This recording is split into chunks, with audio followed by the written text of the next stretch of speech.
തണ്ണീർമുക്കം ബണ്ട് ഏത് കായലിലാണ് നിർമ്മിച്ചിരിക്കുന്നത്? ഉത്തരം വേമ്പനാട് കായൽ. കേരളത്തിലെ ഏറ്റവും വലിയ ജലസേചന പദ്ധതി കല്ലടയാണ് കേരളത്തിലെ ഏറ്റവും വലിയ ജലസേചന പദ്ധതി. പശ്ചിമഘട്ടത്തിലെ ഏറ്റവും ഉയരം കൂടിയ കൊടുമുടി ഏതാണ്? ഉത്തരം ആനമുടി.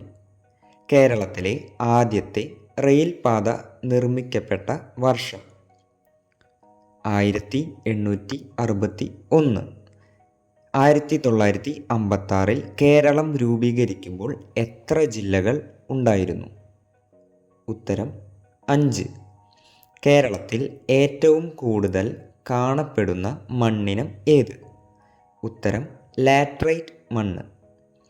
റെഡ് ഡാറ്റ ബുക്കിൽ ഇടം നേടിയ കേരളത്തിലെ വന്യജീവി സങ്കേതം?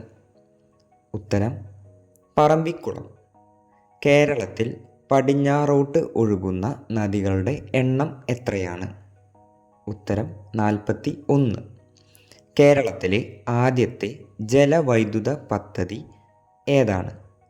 ഉത്തരം പള്ളിവാസൽ. 2 സംസ്ഥാനങ്ങളുമായി അതിർത്തി പങ്കിടുന്ന കേരളത്തിലെ ഏക ജില്ല ഏതാണ്?